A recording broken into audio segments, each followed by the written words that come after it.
주께 영광의 박수 올려드립니다. 하나님 말씀 보겠습니다. 하나님의 말씀 이사야서 1장 10절에서 18절 말씀입니다. 하나님의 말씀 이사야서 1장 10절에서 18절 말씀입니다.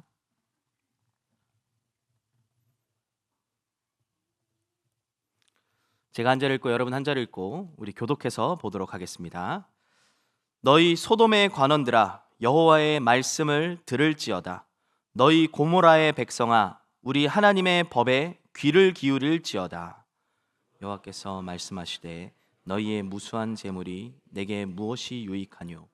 나는 순양의 번제와 살찐 짐승의 기름에 배불렀고 나는 수송아지나 어린 양이나 순념소의 피를 기뻐하지 아니하노라. 너희가 내 앞에 보이러 오니 이것을 누가 너희에게 요구하였느냐? 내 마당만 밟을 뿐이니라. 헛된 재물을 다시 가져오지 말라. 분향은 내가 가증히 여기는 바요 월삭과 안식일과 대회로 모이는 것도 그러하니 성회와 아울러 악을 행하는 것을 내가 견디지 못하겠노라. 내 마음이 너희의 월삭과 정한 절기를 싫어하나니 그것이 내게 무거운 짐이라. 내가 지기에 곤비하였느니라. 손을 펼 때에 내가 내 눈을 너희에게서 가리고 너희가 많이 기도할지라도 내가 듣지 아니하리니 이는 너희의 손에 피가 가득함이니라. 너희는 스스로 씻으며 스스로 깨끗하게 하여 내 목전에서 너희 악한 행실을 버리며 행악을 그치고 선행을 배우며 정의를 구하며 학대받는 자를 도와주며 고아를 위하여 신원하며 과부를 위하여 변호하라 하셨느니라. 18절 함께 읽습니다. 여호와께서 말씀하시되 오라 우리가 서로 변론하자. 너희가 죄가 주홍 같을지라도 눈과 같이 희어질 것이요 진홍 같을 붉을지라도 양털같이 희게 되리라. 아멘. 할렐루야. 우리의 생명은 하나님의 것입니다. 하나님의 사랑이 순례자, 정복자, 전도자의 길을 가는 우리 모든 성도님들의 발걸음 속에 영원히 함께할 줄 믿습니다. 그 증거가로 하나님께서는 지금도 변함없이 하나님의 백성들에게 성취되어질 말씀을 주고 계십니다. 그래서 하나님의 역사는 반드시 하나님이 언약하신 대로 이루어져 가고 있습니다. 지금 하나님 어떻게 역사하고 계시죠? 세계 복음화라는 그 약속 그대로 하나님은 하나님의 백성들과 교회를 사용하셔서 정확하게 그 응답을 이루어 나가고 계십니다. 그렇기 때문에 그 하나님이 이루어 나가시는 역사 속에 우리의 삶이 들어가야 될 줄 믿습니다. 우리 교회가 그 하나님이 응답하시는 그 흐름 속에 들어가야 될 줄 믿습니다. 그럼 그러기 위해서 어떻게 해야 되냐? 이번 주 우리에게 주셨던 강단 말씀처럼 날마다 우리가 먼저 회복해야 될 것은 하나님과의 생명적 관계입니다. 하나님과의 생명적 관계를 누릴 때에 하나님의 말씀이 내 안에 임하게 되고요. 하나님과의 생명적 관계를 누리게 될 때에 하나님의 응답이 나의 삶 가운데 나타나게 되고요. 하나님과의 생명적 관계를 누리다 보면 결국 우리의 모든 삶에 하나님의 증거가 나타남으로 말미암아 생명이 살아나는 일들이 일어나게 돼 있습니다. 그래서 생명적 관계를 누리는 비밀이 무엇이냐? 날마다 말씀, 기도, 전도의 응답, 그걸 누리는 겁니다. 이게 어떻게 보면요 굉장히 특별한 일이다라고 생각할 수 있습니다. 맞습니까? 아닙니다. 하나님 자녀에게 있어서는 절대적 표준입니다. 하나님의 자녀가 당연히 뭐예요? 말씀 붙잡고 살아가야 되는 거예요. 하나님의 자녀는 당연히 기도 응답 속에서 살아가야 되는 겁니다. 하나님의 자녀는 가는 모든 삶에 하나님 주시는 응답과 증거를 가지고 살아가야 됩니다. 그게 하나님의 자녀의 절대적 표준입니다. 근데 많은 사람들이 착각합니다. 말씀 붙잡고 살아가는 사람은 뭔가 특별한 사람이야. 기도 응답 받는 사람들은 뭔가 대단한 사람이야.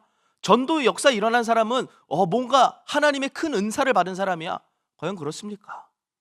우리가 정말로 하나님과의 생명적 관계를 누리는 사람이 맞다면 말씀이 내 안에 살아서 움직이게 되어 있습니다. 하나님과의 생명적 관계를 어떻게 누릴 수 있습니까? 기도 속에서 누릴 수 있게 되는 겁니다. 그리고 그 관계를 누리게 될 때에 반드시 하나님의 살아계시는 역사가 우리의 모든 걸음마다 나타나게 될 줄 믿습니다. 그때 비로소 어떻게 됩니까?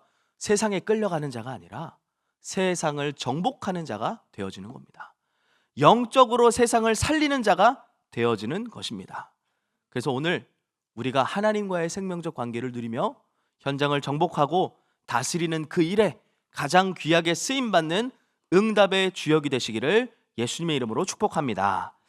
오늘 말씀의 제목은 예배의 본질을 회복합시다입니다. 예배의 본질을 회복합시다. 달력을 보니까 좀 이렇게 우연치 않게 제가 올해 마지막 수요 예배 설교가 되었습니다.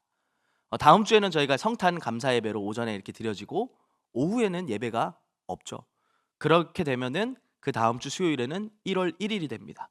그래서 오늘 12월 마지막 수요 예배입니다. 그럼 이 마지막 수요 예배 때 우리가 어떤 언약을 붙잡고 가야 될 것인가에 대한 답을 오늘 말씀을 통해서 함께 나누기를 소원합니다. 많은 사람들이 지금 보면은 본질이 아닌 것 때문에 갈등하고 다투고 싸우고 있습니다. 시대마다 우리가 성경을 보면 확인할 수 있듯이 왜 재앙의 역사가 일어났습니까? 우리 계속해서 다니엘서를 이제 확인하고 있는데요. 왜 이스라엘 백성들이 결국은 포로로 끌려갈 수밖에 없었습니까? 다른 이유가 아니었죠. 복음의 본질을 놓친 결과였습니다. 다른 말로 말하면 하나님의 백성으로 부름받은 그 정체성, 그 본질을 놓친 결과였습니다. 교회가 복음의 본질을 놓쳤고요. 교회가 진짜 해야 될 사명을 놓친 결과로 인하여서 결국은 시대에 재앙이 오게 된 모습을 우리는 확인할 수 있습니다. 본질이라는 것은 무엇입니까? 원래의 모습, 원래의 성격을 말하고 있습니다. 복음의 원래의 모습, 교회의 원래의 모습, 하나님의 자녀로 부름받은 성도의 원래의 모습을 놓친 결과로 인하여서 이스라엘 백성들은 계속해서 어려움을 당하고 고통 가운데 빠지게 되었음을 우리는 확인할 수 있습니다. 오늘 이 이사야서는 무엇을 말하고 있냐? 결국은 본질을 놓친 이스라엘 백성들에게 다가올 미래의 재앙에 대하여서 하나님은 경고하고 있는 모습을 보여주고 계십니다. 그러면서 뭘 얘기하냐? 이 본질을 놓친 이스라엘 백성들이 닥칠 수밖에 없는 그 재앙들을 미리 알고 뭐 하라는 겁니까? 회복하라는 거예요. 빨리 여기에서 벗어나서 원래의 본질을 되찾을 수 있도록 하나님께서는 오늘 말씀을 주고 계시는 겁니다. 특별히 오늘 본문 말씀에는 무엇을 얘기하죠? 예배의 본질을 놓친 이스라엘 백성들을 말씀하고 있는 겁니다. 이스라엘 백성들에게 왜 재앙이 계속 다 올 수밖에 없었냐? 결국은 예배의 본질을 놓친 결과였습니다. 오늘 본문에서 계속 말씀하고 있는 것이 아무리 많은 재물을 가지고 와도, 아무리 너희들이 이 나를 보러 와도 나는 그거 받지 않겠다, 이렇게 하나님의 마음을 나타내고 있습니다. 근데 그게 정말 과연 하나님의 마음이 그렇습니까? 하나님의 마음은 뭡니까? 빨리 이스라엘 백성들이, 거룩한 하나님의 백성들이 회복되어지기를 원하고 계십니다. 그래서 하나님은 오늘 이 본문 말씀을 통해서 말씀하고 있는 거예요. 잃었던, 놓쳤던 본질을 회복해라. 본질을 찾는 것이 곧 회복의 역사라는 것을 말씀하고 있는 것입니다. 그래서 오늘 12월 마지막 수요 예배입니다. 우리가 진짜로 무엇을 회복해야 될 것인가에 대한 정확한 언약을 담아야 될 것인데, 그게 무엇이냐? 바로 예배의 본질을 회복하는 것입니다. 하나님의 자녀로서 우리는 예배의 본질을 회복할 때에 반드시 모든 것들이 회복되어지는 응답을 받게 될 것입니다. 그래서 우리가 세 가지로 중요한 언약들을 함께 확인하기를 원합니다. 첫 번째입니다. 우리가 먼저 확인해야 될 것은 변질된 오늘날의 예배를 확인해야 됩니다. 오늘 본문의 이스라엘 백성들을 뭐라 표현하고 있냐면 소돔의 관원아, 고모라의 백성들아, 이렇게 비유하고 있습니다. 소돔과 고모라 땅은 어떤 땅이었죠? 멸망의 땅이었습니다. 어마어마한 타락을 했고요. 하나님과 상관없이, 말씀과 상관없이 전부 뭐합니까? 사람들의 결정과 사람들의 뜻대로, 자기가 원하는 대로 자기의 인생들을 마음껏 살아왔던 그런 모습이었습니다. 근데 겉으로 볼 때는, 롯이 땅을 선택할 때 그 겉으로 봤을 때는 어땠습니까? 굉장히 화려했어요. 굉장히 멋져 보였습니다. 어마어마한 발전을 이뤘고요. 어마어마한 업적을 남긴 땅인 줄 알았습니다. 그런데 어떻게 됐죠? 결국은 멸망당한 땅이었습니다. 자, 그런 땅이었어요. 하나님과 상관없이 살아갔던 그런 땅. 그런 땅을 비유하여서 오늘 하나님께서는 이스라엘 백성들에게 그렇게 말합니다. 소돔의 백성들아, 이 고모라의 백성들아, 소돔의 관원들아. 무슨 얘기입니까? 하나님의 말씀이 있지만은 말씀에 대하여 전혀 귀담지 않는 그런 모습들이었습니다. 이스라엘 백성들이 하나님을 왕으로 모시지만 하나님과 상관없이 전부 뭡니까? 자기가 원하는 대로, 자기의 뜻대로 모든 것을 결정하고 살아가고 있었던 그런 모습을 보여주고 있는 것입니다. 말씀이 임하였는데, 말씀이 선포되어지고 있는데 말씀을 무시하는 거예요. 지금 이 시대도 마찬가지였습니다. 이 이사야가 말씀을 선포하는 그때에 사람들은요, 하나님의 말씀을 귀담아 듣질 않았어요. 전부 자기가 원하는 대로, 자기 삶에 익숙한 대로, 자기가 편한 대로 그렇게 살아갔던 모습이었습니다. 자, 그러다 보니 어떻게 됩니까? 전통과 형식만 남은 예배가 된 겁니다.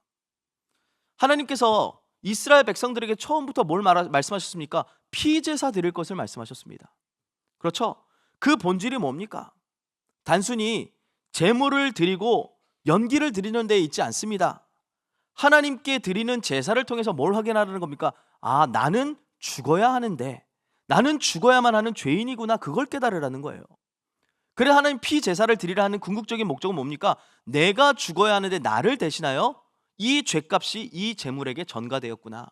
이와 마찬가지로 나를 대신하여서 내 모든 문제를 해결하신 그리스도 메시아가 오실 것이구나 라는 그 언약을 굳게 붙잡으라는 것이 하나님의 계획이었어요. 그 내용들을 가지고 하나님께 나아가서 제물을 드려야 되는데, 근데 그걸 전부 다 놓쳐버린 겁니다.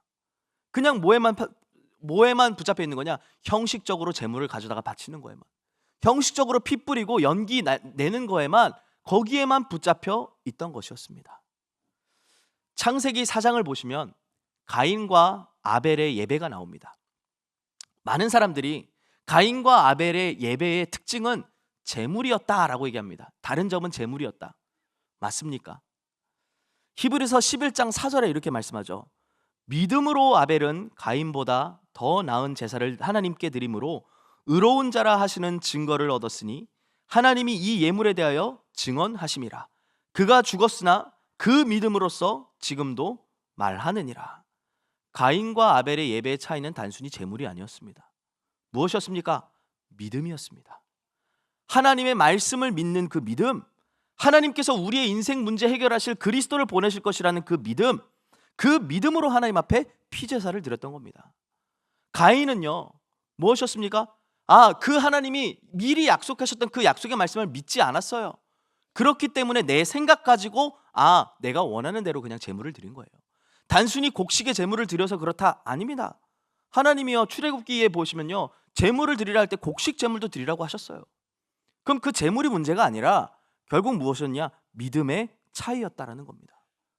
아벨은 믿음으로 하나님께 제물을 드림으로 말미암아 그가 의롭다 하심을 얻게 되었던 것입니다. 오늘 본문 말씀 11절에 이렇게 말씀하시죠. 여호와께서 말씀하시되 너희의 무수한 제물이 내게 무엇이 유익하뇨? 나는 순양의 번제와 살찐 짐승의 기름에 배불렀고 나는 수송아지나 어린 양이나 순염소의 피를 기뻐하지 아니하노라. 아이러니하지 않습니까? 왜 하나님이 번제를 기뻐하지 않으시고 어린 양의 피를 기뻐하지 않으신다라고 말씀합니까? 이스라엘 백성들을 보세요. 피 제사를 드리면서도 하나님의 말씀과 상관없이 살았던 겁니다. 그러면서요, 어떻게 해요? 자기 마음대로 자기 생각대로 죄를 날마다 짓고 살아가요. 근데 나는 제사 드리면 괜찮아, 나 죄 지어도 제사 드리면 괜찮아, 그 생각에 사로잡혀 있었던 겁니다. 그러니까 어쩌면 그 제물들을 가지고 자신들의 모습과 자신들의 죄악을 합리화시키려 했던 모습으로 하나님께 제사를 드리고 있던 모습이었습니다.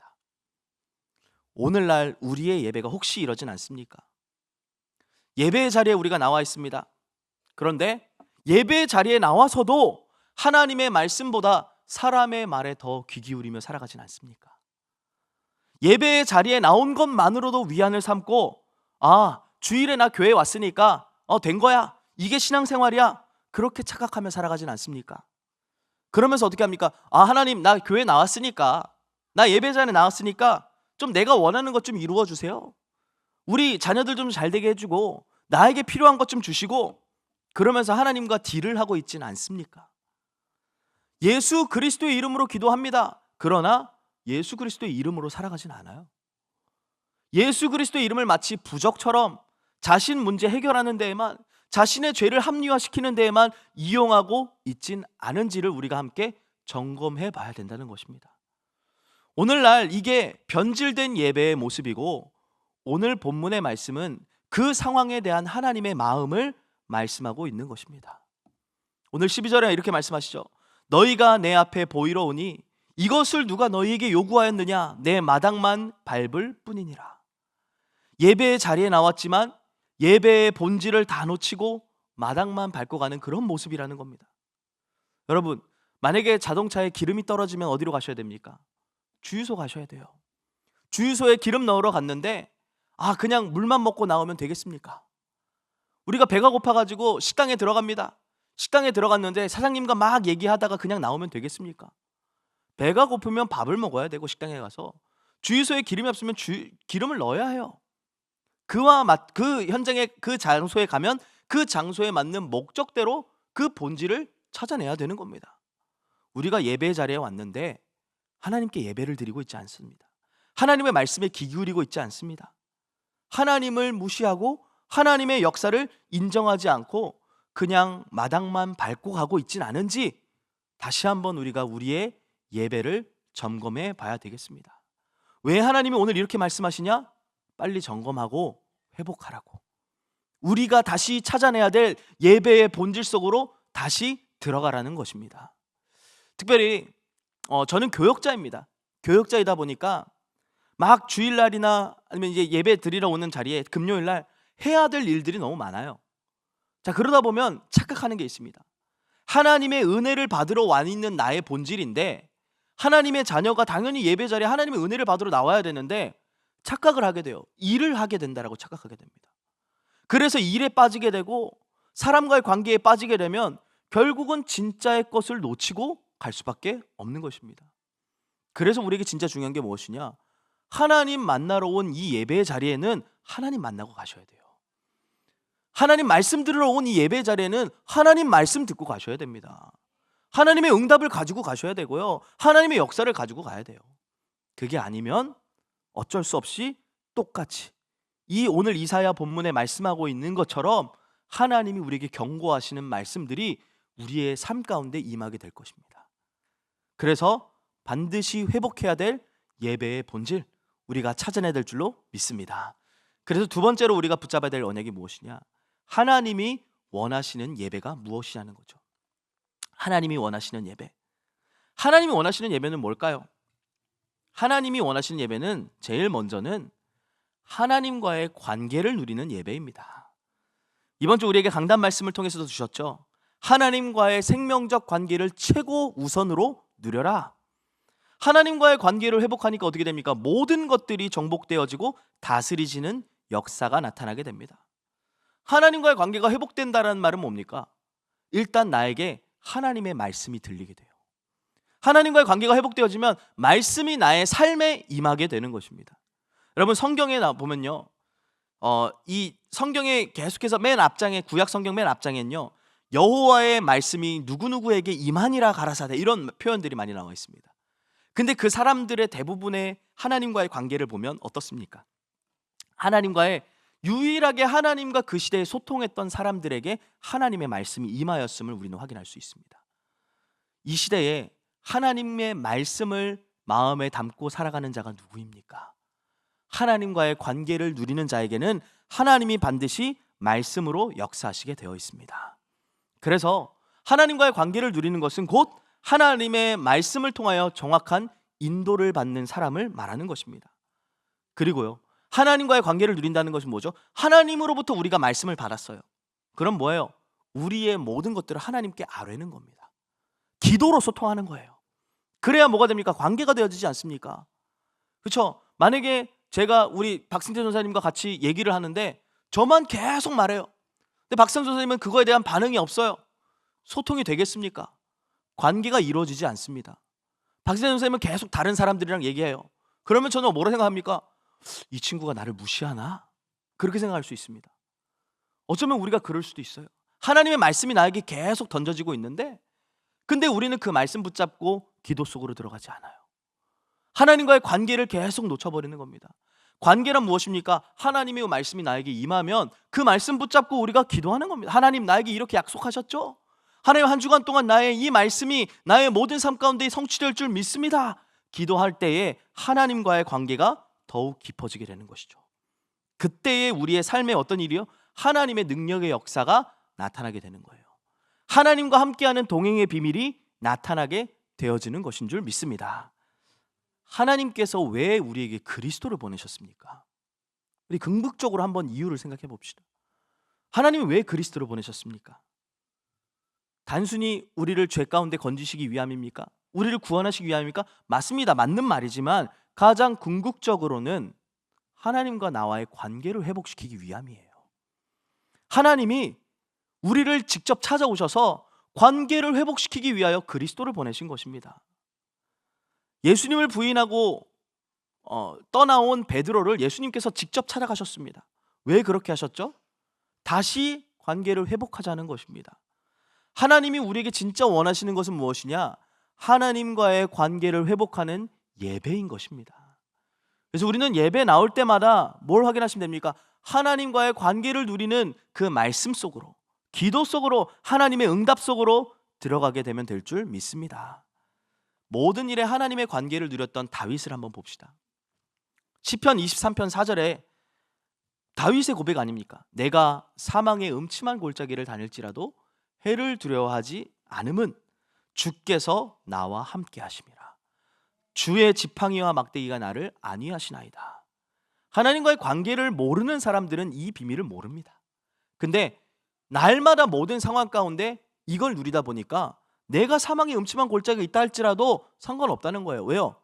하나님 나와 함께 하시기 때문에. 하박국 선지자도 이렇게 고백하지 않습니까? 하박국 3장 17절에 18절에 무화과 나무가 무성하지 못하며 포도나무에 열매가 없으며 감람나무에 소출이 없으며 밭에 먹을 것이 없으며 우리의 양이 없으며 외양간에 소가 없을지라도, 이 없는 상태가 어떤 상태예요? 아무것도 없는 빈털터리 상태입니다. 완전 망한 거예요. 그럼에도 불구하고 뭐라고 고백합니까? 나는 여호와로 말미암아 즐거워하며 나의 구원의 하나님으로 말미암아 기뻐하리로다. 구원받은 하나님의 자녀의 절대적인 기쁨의 기준은 무엇이냐? 하나님이에요. 하나님이 함께 하시는 것 때문에 기뻐하고, 하나님이 함께 하시는 것 때문에 감사하고, 하나님이 함께 하시는 것 때문에 만족하고, 하나님이 함께 하시는 것 때문에 두려움이 없어야 되는 것이잖아요. 근데 많은 사람들이 어떻게 합니까? 교회를 다니면서도 나에게 부족함이 너무 많기 때문에 염려합니다. 나의 미래에 일어날 일들에 대하여 걱정하며 염려합니다. 뭘 놓쳤기 때문입니까? 하나님과의 관계를 놓쳤기 때문에 늘 염려하고 불행해하고 세상을 부러워하면서 살아가는 것입니다. 우리가 모든 상황 속에서 승리할 수 있는 비밀이 어디에 있습니까? 하나님의 관계 속에 있습니다. 우리의 어려움 어떻게 이겨낼 수 있습니까? 하나님과의 관계 속에 있습니다. 오늘 이 예배가 하나님과의 관계를 회복하는 최고 축복된 응답의 예배가 되어지시기를 예수님의 이름으로 축복합니다. 그러면서 하나님 기뻐하시는 예배 두 번째 뭡니까? 그리스도의 언약을 붙잡는 예배입니다. 그리스도를 붙잡는 예배. 하나님이 우리에게 주신 영원한 언약이 바로 예수 그리스도죠. 성경은 처음부터 끝까지 하나만 말하고 있습니다. 예수가 그리스도다. 그 그리스도를 힘입어 영생을 얻어라. 그 그리스도를 힘입어 나와의 관계를 회복하자. 그게 하나님의 사랑이고 하나님의 마음입니다. 오늘 우리가 어떻게 하나님께 나아갈 수 있죠? 우리의 힘과 노력으로는 하나님께 나아갈 수 없습니다. 우리가 가진 것으로는 하나님께 나아갈 수 없습니다. 혹시 오늘 수요일인데요, 3일 동안 살아가시면서 단 한 번도 죄를 짓지 않으신 분 혹시 계십니까? 안 계시죠? 네. 저는 모릅니다. 오늘도 죄를 지며 살아갔습니다. 죄송합니다. 네. 저는 그런 연약한 존재입니다. 우리는 날마다 시시때때로 죄를 지으며 살아가는 존재입니다. 근데 하나님의 율법으로 봤을 때는요, 죄를 지으면 하나님께 나아갈 수 없어요. 하나님을 만날 수가 없어요. 그런데 우리가 어떻게 하나님께 담대히 나아갈 수 있습니까? 그리스도를 통해서 나아갈 수 있는 겁니다. 하나님이 하나님께로 나아갈 수 있는 길을 열어주는데 그분이 바로 그리스도인 것이죠. 내가 곧 길이요 진리요 생명이니 나로 말미암지 않고는 아버지께로 올 자가 없느니라. 우리가 많이 아는 성경 구절이기 때문에 이거는 구원받을 때에 불신자들에게나 해당되는 내용이야. 맞을까요? 날마다 우리에게 해당되는 내용입니다. 그리스도는 하나님 만나는 길이다. 오늘도 우리가 하나님께 나아갈 수 있는 길이 무엇입니까? 그리스도입니다. 예배 때마다 우리가 하나님께 나아갈 수 있는 길이 무엇입니까? 그리스도입니다. 그래서 히브리서 10장 19절에 20절에 말씀하지 않습니까? 형제들아, 우리가 예수의 피를 힘입어 성소에 들어갈 담력을 얻었나니 그 길은 우리를 위하여 휘장 가운데로 열어놓으신 새로운 살 길이요 휘장은 곧 그의 육체니라. 그리스도를 통해서 우리는 하나님께 나아갈 수 있습니다. 그래서 예배 드릴 때마다 예수 그리스도의 원색적인 복음을 확인하는 최고의 은혜가 있기를 예수님의 이름으로 축복합니다. 우리는 얼마나 행복합니까? 날마다 우리가 강단 말씀을 통해서 다른 얘기를 듣지 않아요. 하나 듣잖아요. 오직 예수가 그리스도라는 이 복음, 그것 때문에 감사하고 기뻐하시기를 바랍니다. 근데 이게 우리에게 너무 익숙해져 있다 보니까 그리스도가 우리에게 생명으로 능력으로 붙잡혀지지 않을 때가 너무나 많아요. 우리가 또 들으면요, 또 듣고 또 듣고 또 들으면요 그렇게 돼요. 아는 얘기잖아, 또 들은 얘기잖아, 또 같은 얘기잖아. 그리스도가 그냥 지식으로 남아서 복음의 가치와 의미를 다 상실하게 될 수밖에 없습니다. 복음이란 그 말의 뜻이 뭐죠? 기쁨의 좋은 소식입니다. 그렇죠? 기쁨의 좋은 소식은 들으면 들을수록 어떻게 됩니까? 좋습니다. 기쁘죠. 우리가 남들에게 좋은 말 들어도요, 듣고 들어도요 또 듣고 싶습니다. 그렇지 않나요? 저는요 요즘에 살 빠졌다는 소리를 한두 번씩 듣습니다. 아니라는 거 알고 있습니다. 예. 근데 가끔 가다가 저희한테 그 빈말로라도 목사님 살 빠지셨네요 이렇게 얘기를 하세요. 특히 우리 랩런트 아이들이 제 기분 나빠 보일 때 그렇게 한마디 던지더라고요. 그러면 저도 모르게 듣고 들었는데 기분이 좋아요. 아니라는 걸 알면서도 기분이 좋아요. 뭔 얘기입니까? 좋은 말은 들으면 들을수록 좋습니다. 그렇죠? 예수는 그리스도입니다. 어떠십니까? 좋으십니까? 기쁘십니까? 진짜 이 기쁨을 회복하시길 바랍니다. 어느 날 나는 알았네 주가 그리스도 되심을, 그때를 한번 생각해 보세요. 그 그리스도 딱 복음을 들었을 때 우리가 얼마나 기뻤습니까? 근데 지금 복음이 변질된 겁니까? 내가 변질된 겁니까? 지금은 나에게 복음을 들어도, 예수가 그리스도라는 그 해답을 들어도 별로 감흥이 없어요. 감사가 없어요. 바울은 이렇게 고백하죠. 이 복음은 모든 믿는 자들에게 구원을 주시는 하나님의 능력이 됨이라. 예수 그리스도의 복음은 나를 살리는 능력입니다. 나를 회복하는 능력입니다. 히브리서 13장 8절에도 말씀하죠. 예수 그리스도는 어제나 오늘이나 영원토록 동일하시니라. 우리가 처음 들었을 때에 생명되었던 그 예수 그리스도의 복음은 지금도 나의 생명입니다. 우리가 처음 들었을 때에 나에게 능력이 되었던 예수 그리스도의 복음은 지금도 나의 완전한 능력입니다. 그래서 예수 그리스도를 듣는 그 예배, 예수 그리스도를 확인하는 그 예배를 통하여 나의 인생의 오직의 해답이 발견되어지시기를 예수님의 이름으로 축복합니다.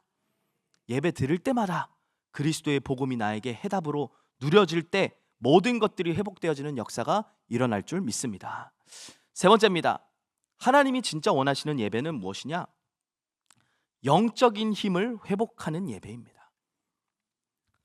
주일에 모든 예배를 마치고 집에 돌아가시면 여러분의 상태가 어떠십니까? 저와 같이 함께 사는 저희 가족들은 알 겁니다.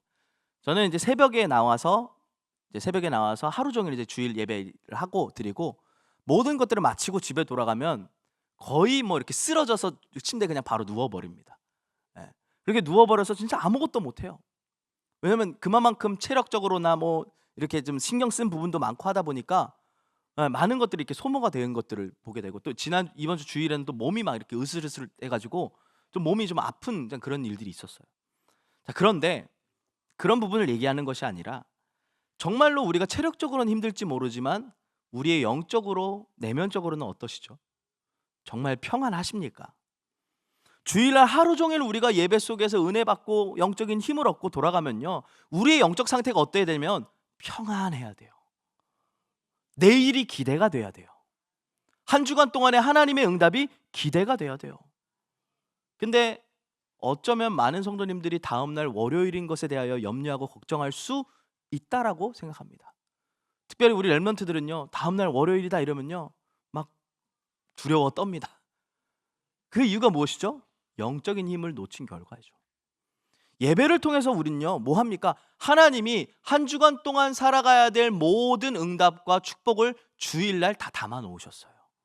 6일 동안 정복할 수 있는 힘, 6일 동안 살아갈 수 있는 모든 비밀, 모든 방법, 길, 전부 하나님은 말씀을 통하여서, 예배를 통하여 영적인 힘을 우리에게 부어주시게 되어 있습니다. 그러니까 우리는 뭐 해야 됩니까? 그날만 은혜 받고 돌아가지 마시고 한 주간 동안 정복할 수 있는 모든 영적인 힘을 붙잡고 돌아가셔야 됩니다. 그거 안 되면 어떻게 돼요? 결국은 계속해서 세상에 끌려다닐 수밖에 없어요. 육신의 것에 매여서, 세상의 것에 매여서 모든 것들이 틀린 기준으로 살아갈 수밖에 없게 되는 것입니다. 불신자와 전혀 다를 것 없는 그런 삶을 살게 되는 것이죠. 우리는 하나님의 것으로 살아가야 될 하나님의 사람들입니다. 우린 상속자입니다. 그럼 어떻게 해야 돼요? 주일날 나와서 하나님이 우리를 축복하시고 하나님이 우리에게 역사하시고 하나님 우리에게 부어주시는 그 최고의 축복을 가지고 돌아가셔야 됩니다. 여러분, 우리가 누굽니까? 우리는 하나님 이미 주셨어요. 기도하면 응답 받을 수 있는 특권을 가진 자들입니다. 우리는요 그리스도 이름으로 귀신을 쫓아낼 수 있는 권세를 가진 자들이에요. 우리는요 많은 사람들을 생명을 살릴 수 있는 사명을 가진 자들입니다. 이게 어떻게 우리에게 누려질 수 있습니까? 영적인 힘이 있어야 누려질 수 있어요. 영적인 힘이 있어야 우리가 진짜 기도해서 응답 받을 수 있고요. 영적인 힘이 있어야 현장의 흑암 권세들을 무너뜨릴 수 있고요. 영적인 힘이 있어야 많은 사람들에게 빛을 비추는 사명을 감당할 수 있게 되는 것입니다. 근데 이게 안 되기 때문에 교회만 겨우겨우 나오는 힘든 신앙생활을 하게 되는 것입니다. 매주 예배에 나올 때마다 아예 작정하고 나오시기 바랍니다. 오늘 나는 한 주간 동안 정복할 모든 영적인 힘을 회복하고 돌아간다. 그래서요 주일날 전날 토요일 밤 제일 중요합니다. 치열하게 영적 싸움 하시기 바랍니다. 사단은요 어떻게 해서든지 우리를 주일날 하나님께 집중하지 못하도록 온갖 수단과 방법을 다 씁니다. 그래서 마태복음 5장에 이렇게 말씀하지 않습니까? 그러므로 예물을 제단에 드리려다가 거기서 내 형제에게 원망 들을 만한 일이 있거든 예물을 제단 앞에 두고 먼저 가서 형제와 화목하고 그 후에 와서 예물을 드리라.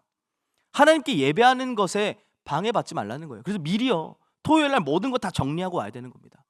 싸우셨습니까? 부부싸움 하셨습니까? 미리 정리하고 오세요. 네, 주일날 와가지고 저 인간 저 왼수 진짜 어떡하면 좋을까? 그런 생각하지 마시고 다 정리하고 나오셔서 뭐 해야 되냐? 하나님 말씀에 온전히 집중하셔야 돼요. 영적인 힘 받는 일에 완전히 집중해야 됩니다. 예배 드리는 그 전에 우리는 치열하게 영적 싸움 해야 돼요. 그리고요 언제요? 예배 드리는 그 순간에, 그리고 예배 드린 그 후에 치열하게 영적 싸움 해야 됩니다. 사단은요 우리에게 어떻게 합니까? 여러 가지 염려, 여러 가지 핍박, 여러 가지 유혹, 여러 가지 상황 이런 것들을 가져다 주면서 결국은 하나님의 것을 다 빼앗아갑니다.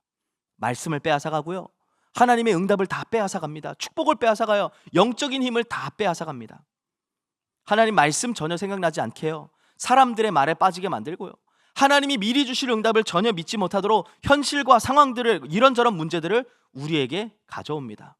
그래서 우리에게는 영적인 힘이 필요합니다. 예배하는 시간은 영적인 힘을 얻는 시간이고 한 주간을 미리 정복할 응답을 미리 확인하는 최고의 시간인 줄 믿습니다. 하나님이 가장 원하시는 예배 세 가지입니다. 하나님과의 관계를 누리는 예배, 그리고요 영적인 힘을 회복하는 예배, 그리스도의 언약을 붙잡는 예배. 이것이 예배의 본질인 것입니다. 그러면 예배의 본질을 회복할 때 세 번째입니다. 어떤 결과가 나타나게 됩니까? 제일 먼저는 개인이 살아나게 되는 응답이 옵니다. 나 자신이 살아나게 돼요. 예배의 본질을 회복하면 제일 먼저 나 자신이 힘을 얻고 나 자신이 평안해집니다. 오늘 본문 말씀 18절에 이렇게 말씀하죠. 여호와께서 말씀하시되 오라 우리가 서로 변론하자. 너희의 죄가 주홍 같을지라도 눈과 같이 희어질 것이요 진홍같이 붉을지라도 양털같이 희게 되리라. 무슨 말씀입니까? 하나님이 너희들 일로 와봐, 너희의 잘잘못을 우리가 한번 따져보자, 이런 의미가 아닙니다.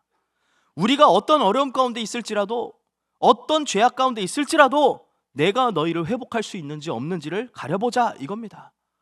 우리가 그리스도의 언약을 붙잡을 때 그 피가 우리에게 능력이 되는지 안 되는지를 한번 확인해 보자, 하나님의 마음을 우리에게 나타내고 있습니다.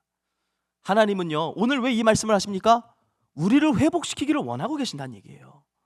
너무나도 우리가 회복시키기를 원하고 계세요. 그래서 하나님이 오라 우리가 변론하자 이렇게 얘기하는 거예요. 너희의 죄가 아무리 주홍 같을지라도 아무리 붉을지라도 희게 변할 수 있다. 그러니까 뭐 하라고요? 하나님께 나아가라고요. 하나님은 언제나 우리를 회복하실 수 있는 분임을 믿습니다. 히브리서 4장 16절에 말씀하잖아요. 그러므로 우리는 긍휼하심을 받고 때를 따라 돕는 은혜를 얻기 위하여 은혜의 보좌 앞에 담대히 나아갈 것이니라. 하나님께 나아갈 때에 하나님이 우리 개인을 회복시키시는 최고의 은혜로 역사하실 줄 믿습니다. 그러면 뭐가 회복되어집니까? 나 자신이 회복되어짐과 함께 우리의 현장이 회복되어집니다.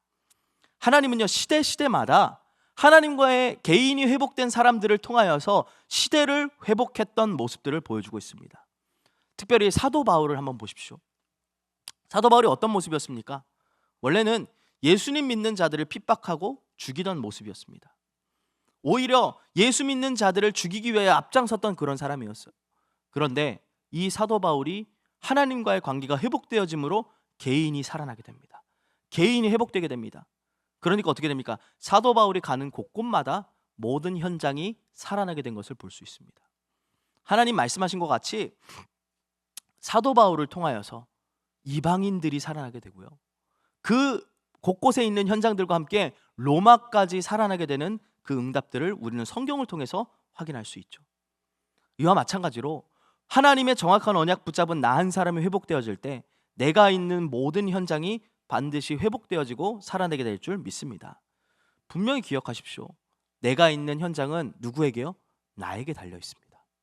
내가 하나님과의 관계가 회복되어지는 만큼, 내가 하나님의 응답을 회복하는 만큼 내 현장은 회복되어지게 되어 있습니다. 그리고 중요한 회복이 남았죠. 어떤 회복입니까? 미래 회복입니다.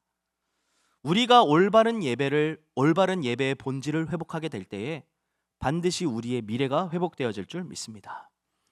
우리 후대들이 무엇을 봅니까? 계속해서 싸우는 교회는 후대들이 싸움을 배웁니다. 권력, 자리, 돈에 노예된 교회는요, 후대들이 권력과 자리와 돈이 전부라는 것을 배우게 됩니다. 반대로요, 올바른 예배, 그리스도의 언약이 날마다 선포되어지는 예배에서는요, 후대들이 오직 복음의 능력을 유산으로 이어받습니다. 우리 후대들에게 무엇을 물려줘야 되겠습니까?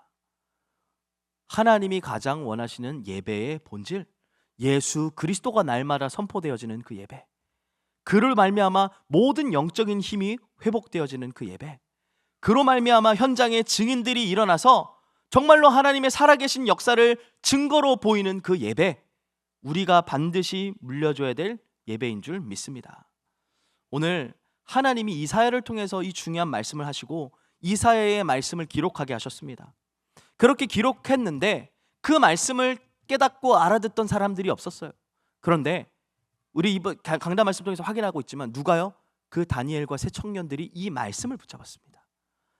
이사야서 6장 13절에 그 중에 10분의 1이 아직 남아있을지라도 이것도 황폐하게 될 것이나 밤나무와 상스리나무가 배임을 당하여도 그 그루터기는 남아있는 것 같이 거룩한 씨가 이 땅의 그루터기니라 하시더라. 그 언약을 붙잡은 겁니다. 이사야 한 사람이 후대에게 남길 영원한 유산을 전달했는데 그 다니엘과 세 청년들이 그 언약을 갖고 어디로요? 바벨론 현장과 세계를 살리는 증인으로 쓰임받게 되었습니다. 오늘 우리가 전달한 아주 작은 언약입니다. 우리가 전달한 아주 가장 기본적인 거예요. 어쩌면 예배의 본질을 회복하는 그 자리에서 하나님의 역사가 날마다 나타나고 그리스도의 복음이 날마다 선포되어지고 하나님의 증거의 역사가 일어나는 그 예배를 우리 후대들이 봅니다. 그걸 보고 자라난 우리 후대들을 통하여 하나님은 반드시 시대와 세계를 정복하게 하실 줄 믿습니다. 미래를 회복하는 일은 오늘 예배에서부터 시작되어집니다. 말씀을 맺겠습니다. 지금 교회 안에 또 여러 가지 말들과 일들이 일어나고 있습니다. 이런 입장, 뭐 저런 입장, 그 사람들의 상황에서 보면요, 다 맞는 말 같아요. 네. 근데 여기에서 우리가 진짜 해야 될 것이 무엇이겠습니까? 솔직히 말씀드리면 저도 어쩌면은 그 상황 속에서 함께 연루되어 있던 뭐 한 사람이라고 봐도 과언이 아닙니다. 지금 뭐 일어나고 있는 일들 속에 뭐 중심은 아니지만 또 간접적인 영향을 받잖아요. 그래서 저도 참 마음이 좀 아프고 힘들고 막 그런 좀 갈등의 시간들이 있었어요. 그러면서 제가 좀 기도했습니다. 하나님 앞에. 하나님, 진짜 하나님 원하시는 게 뭘까요? 계속 질문하게 되더라고요. 하나님, 우리가 내 입장을 내세워서 내가 하고 싶은 이 말들을 하고 표현을 하고 싸워야 되겠습니까? 근데 보면요, 그렇게 하면 우리 후대들이 보게 돼요.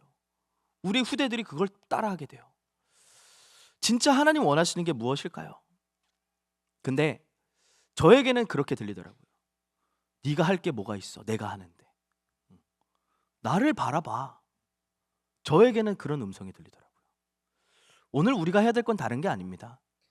여러 가지 일들과 상황들과 문제 앞에서 우리가 진짜 해야 될 것은 뭐겠습니까? 우리의 왕 대신 하나님을 바라보는 것입니다. 우리가 지금까지 30년 어마어마한 축복과 응답 속에 이 여정을 걸어왔습니다. 어쩌다 보니까 어느 날 돌아보니까 지금 우리가 어마어마한 응답 속에 있어요. 근데 이 중요한 응답 속에 있다 보니까 어쩌면 우리가 본질을 놓치며 지금 이 응답에 머물러 있는 건 아닌지, 이 응답이 우리가 뭔가 잘했기 때문에 온 상급이라고 착각하고 있는 건 아닌지 다시 한번 생각해 봤으면 좋겠습니다.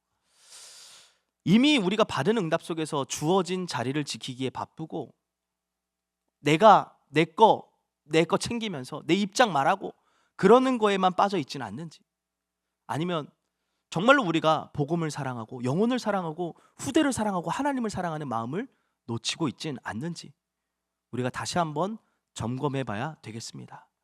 정말 하나님이 원하시는 것은 하나님을 바라보라는 겁니다. 그래서 오늘도 우리는 뭐 해야 되겠습니까? 예배하는 겁니다. 하나님께 예배하는 자리로 나아올 때에 하나님께서는 오늘 말씀하신 것 같이 모든 것 회복시키겠다라고 약속하고 있습니다. 2024년도 우리에게 주신 언약이 무엇이죠? 그 황무한 땅을 기업으로 상속하리라. 하나님은 이미 우리에게 말씀하셨어요. 모든 것 회복시키겠다라고. 우리의 무너졌던 모든 것들을 회복시키겠다라고 하셨습니다. 그럼 뭐 해야 됩니까? 우리가 가진 생각과 입장과 견해들 내려놓고요, 하나님이 하시는 일들을 보면 될 줄 믿습니다. 하나님 바라보고 하나님께 나아갈 때에 하나님은 모든 것 회복시키시는 응답으로 우리에게 역사하실 것을 분명하게 확신합니다. 예배의 본질을 회복합시다. 복음의 본질을 회복합시다. 교회의 본질을 회복하고 하나님 자녀의 본질을 회복합시다. 그로 말미암아 우리를 통하여, 우리 교회를 통하여 하나님이 시대를 또 우리 후대를 회복하는 응답을 주실 줄 확신합니다. 기도하겠습니다. 하나님 아버지, 감사합니다. 예배의 본질을 놓친 이스라엘 백성들을 바라보며 그들을 멸망시키겠다라는 하나님의 경고가 아니라 그들을 회복시키겠다라는 하나님의 사랑을 말씀을 통해 다시 한번 확인하게 하심에 감사를 드립니다. 하나님께 나아가는 참된 예배, 하나님과의 관계를 누리는 참된 예배, 복음의 본질을 회복하고 교회의 본질을 회복하는 참된 예배를 누림으로 말미암아 시대가 회복되어지고 후대가 회복되어지는 응답을 누릴 수 있도록 인도하여 주시옵소서. 감사를 드리며 예수 그리스도의 이름으로 기도합니다. 아멘. 이제는 만왕의 왕이신 우리 주 예수 그리스도의 은혜와 하나님 아버지의 극진하신 사랑하심과 성령 하나님의 내주 인도 역사 충만케 하심이 예배의 본질을 회복하고 교회의 본질을 회복하며 하나님 자녀의 본질을 회복하여 현장을 살리고 회복하며 후대를 살리고 회복하기를 소원하는 사랑하는 주의 백성들 머리 위에, 그들이 정복하고 다스려야 할 그들의 현장 위에 이제로부터 영원토록 함께 있을지어다. 아멘.